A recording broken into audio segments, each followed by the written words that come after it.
அப்புறம் ஐஸ்வர்யா, மூஞ்சி இப்படியே வச்சுக்காம நல்ல காமெடி படம்லாம் பார்த்து நல்ல சிரிச்ச முகமா இரு. சும்மா இருக்கிற கேப்ல பியூட்டி பார்லருக்குலாம் போய் நல்லா உன்னை அழகுபடுத்திக்கோ. ஏன்னா அடுத்த வாரம் உன்னை பொண்ணு பார்க்க வராங்க.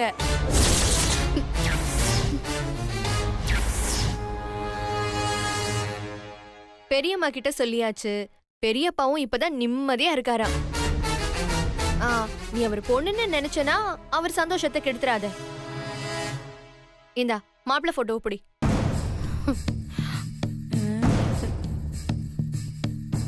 அட வாங்கு. அது வர. அம்மாடி, நீ அவசரப்பட்டு எந்த முடிவும் பண்ணிடாத. சுபத்ரா வரட்டும், உட்காந்து பேசுவோம்.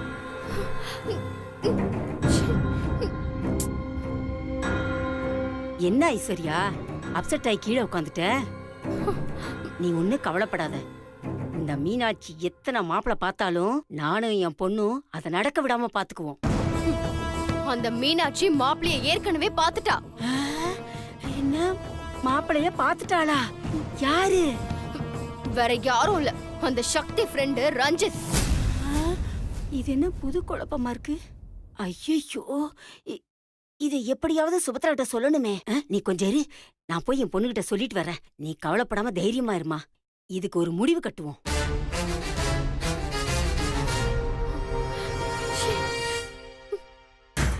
நீங்க சொல்றது சரிதான். எந்த காரணத்தை கொண்டும் நம்ம இமேஜை விட்டு கொடுக்கவே கூடாது. அது வெளியிலே ஆகட்டும் வீட்டுக்குள்ளே ஆகட்டும், நாமளாதான் இருக்கணும்.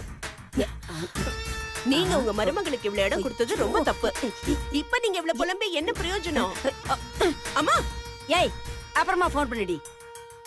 மோ, இப்ப எதுக்கு போனை போடுங்கன்னு? அதுவும் இவ்வளவு மரியாதை இல்லாம பேசுற? ஏமா, அவ கிடக்குற விடுமா. எல்லாரும் உன்கிட்ட ஐடியா கேட்டு எல்லாரும் சந்தோஷமா இருக்காங்க. ஆனா ஐடியா குடுக்கற நீ ஆப்பு மேல ஆப்பு வாங்கிட்டு இருக்க. அம்மா, என்னதான் சொல்ல வர? அட ஆமாமா, இது வரைக்கும் அந்த சக்தி தான் உனக்கு குடைச்சல் கொடுத்துட்டு இருந்தா. இப்ப அந்த மீனாட்சி உனக்கு குடைச்சல் கொடுக்க ஆரம்பிச்சிட்டா. என்னம்மா உளர்ற? மீனாட்சி எப்படியாவது சுந்தர் கிட்ட இருந்து ஐஸ்வர்யா பிரிக்கணும்னு ஐஸ்வர்யாவுக்கு கடைசியா ஒரு மாப்பிளைய பார்க்க ஆரம்பிச்சிட்டாமா.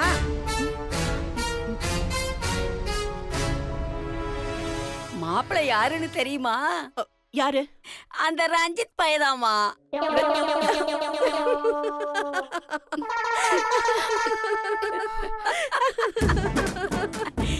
என்னமா சிரிக்கிற?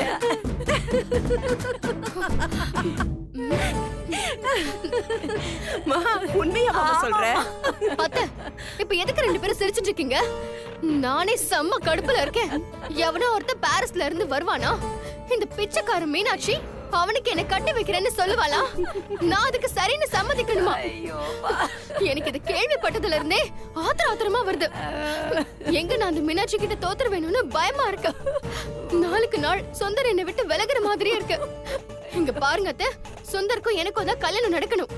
அதை விட்டுட்டு எவனோ ரஞ்சித் கிட்ட எல்லாம் நான் கழுத்தை நீட்ட மாட்டேன். அப்படி ஒரு விஷயம் நடந்தது, அவ என் கழுத்துல தாலி கட்டுறதுக்கு முன்னாடி நான் அவனை கொன்னுடுவேன். இப்ப எதுக்காக சிரிக்கிறீங்க? எனக்கு செம கோவம் வருது. ஐஸ்வர்யா, நீயாவே ஆசைப்பட்டு ரஞ்சித்தை கல்யாணம் பண்ணிக்கிறேன்னு சொன்னாலும் இந்த கல்யாணம் மட்டும் நடக்கவே நடக்காது. இப்படிதான் சுந்தர்க்கும் மீனாட்சிக்கும் கல்யாணம் நடக்காது. சுந்தருக்கு கல்யாணம்னு ஒண்ணு நடந்தா அது உன் கூட தான் நடக்கும்னு சொன்னீங்க. அப்புறம் என்னாச்சு? இதுவா அந்த மாதிரி தான். கடைசியா அந்த ரஞ்சித்தை தான் நான் கல்யாணம் பண்ணிக்க போறேன். லாஸ்ட்ல அந்த மீனாட்சி தான் ஜெயிக்க போறா. ஐஸ்வர்யா, யார் என்ன சொன்னாலும் இப்ப சொல்றேன், இந்த கல்யாணம் மட்டும் நடக்கவே நடக்காது. எப்படி அத்த சொல்றீங்க? ஏன்னா ரஞ்சித் ஆம்பளையே இல்ல. ரஞ்சித்ங்கிற பேர்ல வந்திருக்கிற கங்கா. இந்த கங்கா வேற யாரும் இல்ல, நம்ம சிவா ஆபீஸ்ல வேலை செய்யற பொண்ணுதான். அது மட்டும் இல்ல, கங்காவும் சக்தியும் ஏற்கனவே காலேஜ்ல கிளாஸ்மேட்ஸ். அந்த கங்கா இங்க வந்திருக்கிறதே சக்தியையும் சிவாவையும் சேர்த்து வைக்கிறதுக்கு தான். நான் கூட அவளை என் பக்கம் இழுத்துக்கலான்னு பார்த்தேன். ஆனா அந்த கங்கா சக்தி பக்கம் ரொம்ப ஸ்ட்ராங்கா இருக்கா. இத பாரு ஐஸ்வர்யா, இதெல்லாம் மண்டையில போட்டு குழப்பிக்காத. இதெல்லாம் நான் சமாளிச்சுக்கிறேன், ஓகேவா? சுந்தர் உனக்கு தான்.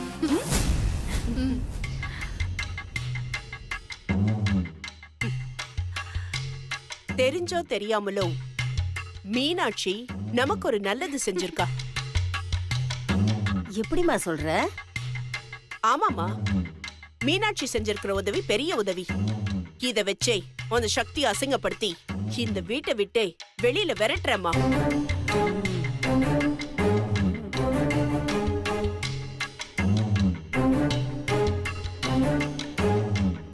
என்ன ஒண்ணும் புரியலையா? சரி, பிளான் என்னன்றத சொல்றேன்.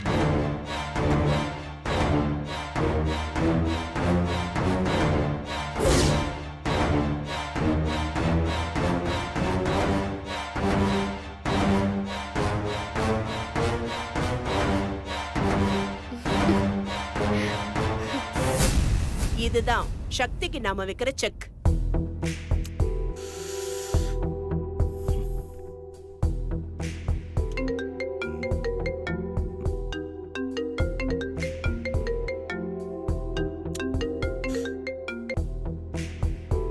ஹலோ.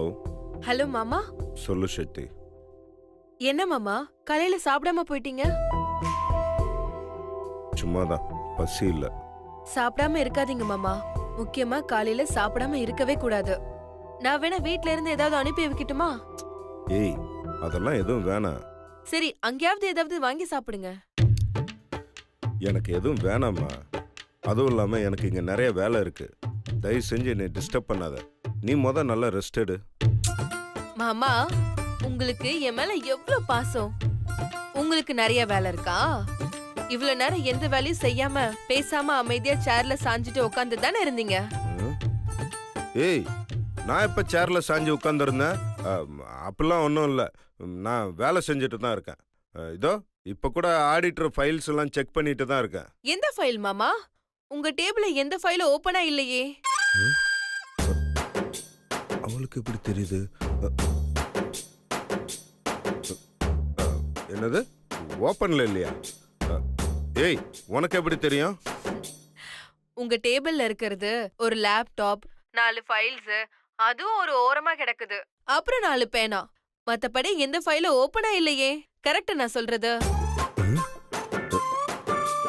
எங்க இருந்து பாக்குறவ? ஒருவேளை ஆபீஸ்க்கு வந்துட்டு தான் பேசுறாளா? மாமா, நான் இருக்கேனான்னு சந்தேகப்படுறீங்களா? டோன்ட் வரி மாமா, நான் வீட்ல தான் இருக்கேன். ஏய், அப்புறம் எப்படி இதெல்லாம் கரெக்டா சொல்ற? மாமா, நான் சக்தி மாமா. சக்திக்கு சகலமும் தெரியும். நான் உங்களை பாத்துக்கிட்டே தான் இருப்பேன். எப்படி பாக்குறவ? சிசிடிவியா? சக்தி மேடம், பாஸ் இப்ப லேப்டாப் ஓபன் பண்ணிட்டாரு. ஆ, ஆனா அவரு எதையோ உத்து பார்த்துட்டு இருக்காரு மேடம். டேய், உன் வேலை தானா? இப்ப பாடுறா. என்ன மாமா, லேப்டாப் ஓபன் பண்ணிட்டீங்க போல. ஆமாமா. சக்தி மேடம், பாஸ் இப்ப எங்கேயோ வெளியில கிளம்பிட்டு இருக்காரு. மாமா, எங்க கிளம்பிட்டீங்க? அது ஒரு அர்ஜென்ட் ஒர்க் இருக்கு, கொஞ்சம் போயிட்டு வந்துடுறேனே. என்கிட்ட பேசுறதை விட அப்படியே உங்களுக்கு அர்ஜென்ட் ஒர்க். பாத்ரூம் போறேன், உன்கிட்ட பெர்மிஷன் கேட்டு போட்டுமா? மாமா போங்க மாமா, நீங்க ரொம்ப மாறிட்டீங்க. என்கிட்ட எல்லாத்துக்கும் பெர்மிஷன் கேட்டுட்டு இருக்கீங்க. என்கிட்ட பெர்மிஷன் கேட்காத ஒரே வேலை பாத்ரூம்க்கு போறதுதான். நீங்க போயிட்டு வாங்க. ஏய், சக்தி மேடம், பாஸ் இப்போ ஹால்ல இருக்காரு. சுத்தி முத்தி எதையோ தேடிட்டு இருக்காரு. சரி, வாட்ச் பண்ணு. சக்தி மேடம், பாஸ் இப்ப நேரா எங்கேயோ போயிட்டு இருக்காரு. எங்க போறான்னு தெரியல மேடம். சரி பாரு பாத்ரூம்க்கு தான் போறேன்னாரு. பாத்ரூம் போறாரா? மேடம், பாஸ் இப்ப எவனோ ஒரு லூசு பையன் பின்னாடி போய் நிக்கிறாரு மேடம். லூசு பின்னாடி போய் நிக்கிறாரா? நமக்கு தெரிஞ்சு ஆபீஸ்ல ஒரே லூசுனா இவன் தான். அப்படி யாரா இருப்பா? இவர் தான் பொறுப்பு இல்லாம பின்னாடி போய் நிக்கிறாருன்னா அவனுக்கு எங்க போச்சு அறிவு? பாஸ் எவ்வளவு பெரிய ஆளு, எவனோ ஒருத்தர் பின்னாடி போய் நிக்கிறாரு. ச்சே, அப்படி என்ன பண்றாரு அவன் பின்னாடி நின்னுட்டு? அப்படியே கொஞ்சம் திரும்பி பாரு, உனக்கே தெரியும். ஆஹா, ரன்பீர் மாட்டிக்கிட்டான். எவன்டா அது ஏன் பர்மிஷன் இல்லாம கேபினுக்குள்ள வந்ததே? ஆ, ஆ, பா பா பா ஆ, பா ஆ, ஆ. பா பா பா பாஸ். ஏன்டா டேய், உள்ளுக்குள்ளேயே இருந்துட்டு ஸ்பை வேலை பாக்குறியா? ஆ? நீ எனக்கு பியவா இல்ல அவங்களுக்கு பியவாடா? பாஸ் நான் உங்களுக்கு தான் பாஸ் ஓ, பிஏ. ஓ. அப்ப நீ என்ன பண்ணிருக்கணும்? இந்த வேலையை செய்யன்னு சக்தி உன்கிட்ட சொல்லும்போது நீ எனக்கு விசுவாசியா இருந்தா என்கிட்ட வந்து பெர்மிஷன் கேட்டிருக்கணுமா இல்லையா? ஆமா பாஸ். ஆ. பாஸ் சாரி பாஸ், மேடம் தான் என்கிட்ட ரொம்ப ஃபீலிங்கா பேசுனாங்க பாஸ். உங்களை பார்க்காம இருக்க முடியலன்னு சொன்னாங்க பாஸ். அதனால தான் நான் சக்தி மேடத்துக்கு லைவ் அப்டேட் கனெக்ட் பண்ணிட்டு இருந்தேன் பாஸ். ஏண்டா அவங்க ராஜமாதா சிவகாமி தேவி, நீங்க கட்டப்பா. அவங்க இட்ட கட்டளைய அப்படியே நிறைவேத்துறீங்க. ஆ? ஏண்டா டேய், உன்னெல்லாம் அடிச்சும் பார்த்தாச்சு, மிதிச்சும் பார்த்தாச்சு. அப்ப கூட நீயே அடங்குற மாதிரியே தெரியல. ம்? இன்னைக்கு உன்னை வேற மாதிரி பனிஷ் பண்ண போறேன். அப்பதான் நீ வாழ்நாள் பூரா எனக்கு மட்டுமே விசுவாசமா இருப்ப. என்ன பாஸ் பண்ண போறீங்க? மிமிக்ரி. ம். உனக்கு ரொம்ப நூதன முறையில ஒரு தண்டனை கொடுக்க போறேன். என்ன தண்டனை பாஸ்? வாடா சொல்றேன். வா பாஸ் பாஸ் வாடா. Boss boss boss boss boss please boss விட்டுருங்க வா, பாஸ். ஒரு பாஸ் பொசிஷன்ல பாஸ் நில்லு. இரு. Hi guys, sorry for the interruption. எல்லாம் இங்க வாங்க. Come on. டேய் பாஸ் இப்படி பாசமா கூப்பிடுறாரு, ஆடியன்ஸ்ல வரீங்க. லலிதா குட்டி சீக்கிரம் வாமா. ரொம்ப ஆர்வமா இருக்கீங்களோ? இப்ப பாரு. ஆ, இன்னைக்கு உங்க எல்லாருக்குமே ஃபன் டே. அப்படின்னா சார்? அப்படின்னா இந்த கார்ப்பரேட் கம்பெனில பிஸியா வேலை செஞ்சுட்டு இருக்கும்போது அப்பப்ப கொஞ்சம் ஃபன் என்டர்டைன்மெண்ட்லாம் தேவை இல்லையா? ஆமா சார். அதுக்காக தான் அப்படி என்ன சார் பண்ண போறீங்க? சொல்றேன். நீங்க எல்லாருமே உங்க கேபின்ல உட்கார்ந்து as it is வேலை செஞ்சுட்டே இருங்க. Okay sir. நம்ம ரன்பீர் உங்க கேபினுக்கே வந்து உங்களுக்கு மிமிக்ரி பண்ணி என்டர்டைன்மெண்ட் பண்ணுவார். அப்பாடா, மிமிக்ரி தான், ஒன்றும் பிரச்சனை இல்லை, ஈஸியா பண்ணிடலாம். என்ன மைண்ட் வாய்ஸா? இப்ப பாரு.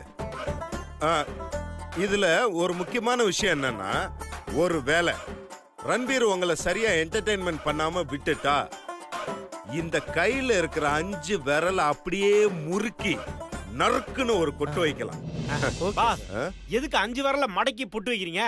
ஒரே விரல பச்சைக்குன்னு போட்டு வைக்கலாம்ல. டேய், ரொம்ப அறிவாளின்னு நினைப்பு. அவங்க வைப்பாங்க, அப்போ உனக்கு தெரியும். ஓகே கைஸ், நல்லா என்ஜாய் பண்ணுங்க. ஓகே ரன்பீர், எல்லாரையும் சூப்பரா என்டர்டைன்மெண்ட் பண்ற. Okay boss. Okay sir. Thank you sir. ஏமா லலிதா, என்ன வாய்ஸ்லமா பேசணும் சொல்லுமா? பேசுறேன். இவனுக்கெல்லாம் இந்த ட்ரீட்மெண்ட் பத்தாது. இதுக்கு மேல ஏதாவது கொடுக்கணும். இது முடியட்டும், அப்புறம் இருக்கு அவனுக்கு.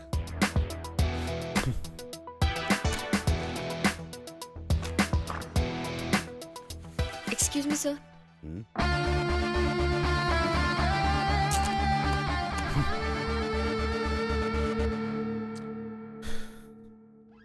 சாரி சார், நான் பண்ணது தப்புதான்.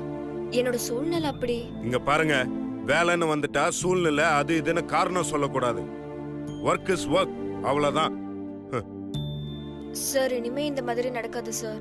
ஆக்சுவலா ப்ராப்ளம் என்னன்னா, என் ஃப்ரெண்டு லைஃப்ல ஒரு பெரிய பிரச்சனை. நான் அவ கூட இருந்து சால்வ் பண்ண வேண்டிய சிச்சுவேஷன்ல இருந்தேன். இல்லனா நான் லீவ்லாம் போட வேண்டிய அவசியமே இல்ல சார். நான் ஒரு வாரம் அங்க தங்கி இருக்கிறதுனால ஒரு குடும்பமே நல்லா வாழப்போகுது சார். தயவு செஞ்சு தப்பா எடுத்துக்காதீங்க சார். பிரச்சனை பெருசா இருந்தனால தான் நான் அங்க தங்க வேண்டிய சூழ்நிலை. அதை சொல்லிட்டு போலான்னு தான் சார் இப்போ வந்தேன். இட்ஸ் ஓகே கங்கா, நீங்க எது செஞ்சாலும் அதுல ஒரு நியாயம் இருக்குன்னு நான் பிலீவ் பண்றேன். அதனால தான் நீங்க வந்ததுக்கு அப்புறம் உங்களை வேலையை விட்டு தூக்காம இவ்வளவு நேரம் உங்ககிட்ட பேசிட்டு இருக்கேன். நியாயமா பார்த்தா ஒரு கார்ப்பரேட் கம்பெனியோட எம்டியா நான் இந்த மாதிரி விஷயங்களை அலோவ் பண்ணவே கூடாது. ஆனா ஒரு மனிதாபிமான அடிப்படையில நான் இதை அலோவ் பண்றேன். போயிட்டு வாங்க. பட் இனிமே இந்த மாதிரி போறதா இருந்தா போறதுக்கு முன்னாடியே பெர்மிஷனை வாங்கிட்டு போங்க. Thank you sir. You may leave now. Sir இன்னைக்கு ஒரு நாள் மட்டும் ஆபீஸ்ல இருந்து ஈவினிங் போய்க்கிறேன் சார். இருக்கிற பெண்டிங் ஒர்க்ஸ் எல்லாம் கம்ப்ளீட் பண்ணிட்டு சாயந்தரமா போறேன் சார். பரவாயில்ல, you may leave now. Thank you sir.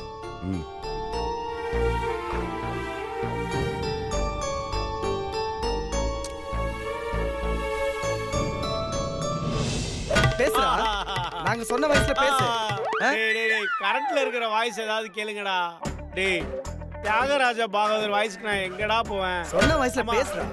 Lalitha நீயாவது கேளுமா, வேற வாய்ஸ் ஏதாவது கேளுமா. சொன்ன வாய்ஸ்ல ஒழுங்கா பேச தெரியல, இதுல இன்னொரு voice ஆ? சங்கீதா நீ வந்துடாத. ஏன் எல்லாரும் 2 பேரும் அடிக்கிறீங்க? மேடம், இன்னைக்கு எங்க எல்லாருக்கும் ஃபண்டுன்னு சொல்லி பாஸ் சொன்னார் மேடம். அதனால ரன்பீர் இன்னைக்கு எங்க எல்லார்கிட்டயும் மிமிக்ரி பண்ணி அசத்துவான்னு பாஸ் சொன்னார் மேடம். ஒருவேளை அப்படி அவன் உங்களை சிரிக்க வைக்கலனா 5 விரலையும் மடக்கிட்டு ஆளுக்கு ஒரு கொட்டு கொட்டு சொன்னார் மேடம். நாங்க சொன்ன வாய்ஸ் அவனால மிமிக்ரி பண்ணி பேச முடியல மேடம். அதனாலதான் ஆளுக்கு கொட்டிக்கிட்டு இருக்கோம் மேடம். ஏன் சரியா பேசலையா? பேசவே இல்ல மேடம். என்ன வாய்ஸ் பேச சொன்னீங்க? மேடம் தியாகராஜ பாகவதர் வாய்ஸ்ல பேச சொல்றானுங்க மேடம். அவரு நான் பிறக்கிறதுக்கு முன்னாடியே நடிச்சு செத்து போயிட்டாரு மேடம். அவர் வாய்ஸ் நான் எப்படி மேடம் பேசுறது? ரன்பீர் பாஸ் சொன்னா சரியா தான் இருக்கும். அவங்க கேக்குற வாய்ஸ்லாம் பேசி எல்லாரையும் என்டர்டெயின் பண்ணுங்க, சரியா? தாய்க்குலவே கவுத்துட்டியே. வலிக்குதா? வலிக்கிறது. வந்து விட்டது, வாய்ஸ் வந்து விட்டது. அப்ப பேசு. வாய்ஸ் வந்து விட்டது. சண்டாளர்களா, நயவஞ்சகர்களா, நாசக்காரர்களா, கொடுங்கோளர்களா, ஒரு கொட்டு கொட்ட சொன்னால் 1000 கொட்டுகளை கொட்டி என் தலையை புண்ணாக்கி விட்டீர்களடா. நான் தர்மாஸ்பத்திரிக்கு சென்று வைத்தியம் செய்து கொள்ள வேண்டும். வருகிறேன். ஒன்று தட்டுகிறார்கள், இல்லை கொட்டுகிறார்கள். விளங்கிவிடும். வலிக்கிறதே, வலிக்கிறதே. மா, என்னம்மா நீயா எடுத்து போட்டு சாப்பிட்டுட்டு இருக்க? வேற என்னம்மா பண்ண சொல்ற? இவளுக்கெல்லாம் நம்மள எங்க மதிக்கிறாளுக? அதனாலதான் நானே எடுத்து போட்டு சாப்பிட வேண்டியதா இருக்கு. ஆமா, என்ன ஒண்ணுமே காணோம்? வெறும் தயிர் சாதத்தை சாப்பிட்டுட்டு இருக்க. எங்க அந்த மீனாட்சி? மீனாட்சி, மீனாட்சி. அத்தை, இது வந்துட்டேன். சாப்பிட வருவோம் தெரியும்ல, பக்கத்துல இருந்து பரிமாற தெரியாது. உள்ள என்ன பண்ணிட்டு இருக்க? இல்லத்த, சமைச்சதெல்லாம் எடுத்துட்டு வந்துட்டு இருந்தேன். ஆமா, நீ எதை கத்துக்கிட்டியோ இல்லையோ நல்ல வாய் கிழிய பேச கத்துக்கிட்ட. பேசாம சாப்பாடு பரிமாறு. சரிங்க அத்தை.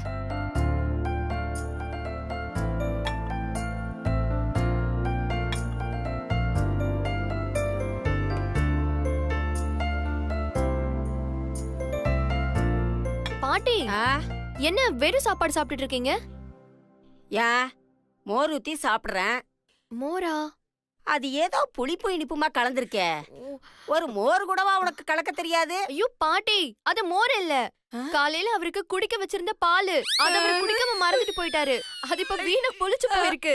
அத போய் நீங்க போத்தி சாப்பிட்டுட்டு இருக்கீங்க.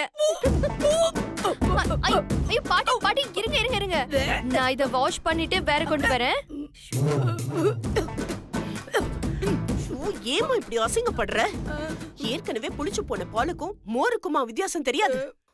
நீ தப்பு பண்ணிட்டு அடுத்தவங்கள குறை சொல்லிட்டு இருக்க. சாப்பிட நல்லா இருந்துச்சுமா. பாட்டி இந்தாங்க. ஏய் சக்தி, வா வா வா உட்காரு. அக்கா எனக்கு ரசம் சாதம் மட்டும் போதும்க்கா. ஏய் அதெல்லாம் இல்ல, நல்லா சாப்பிட்டாதான் உடம்புல தெம்பு இருக்கும். அக்கா பசிச்சா நானே சாப்பிட போறேன்க்கா. சரி சாப்பிடு.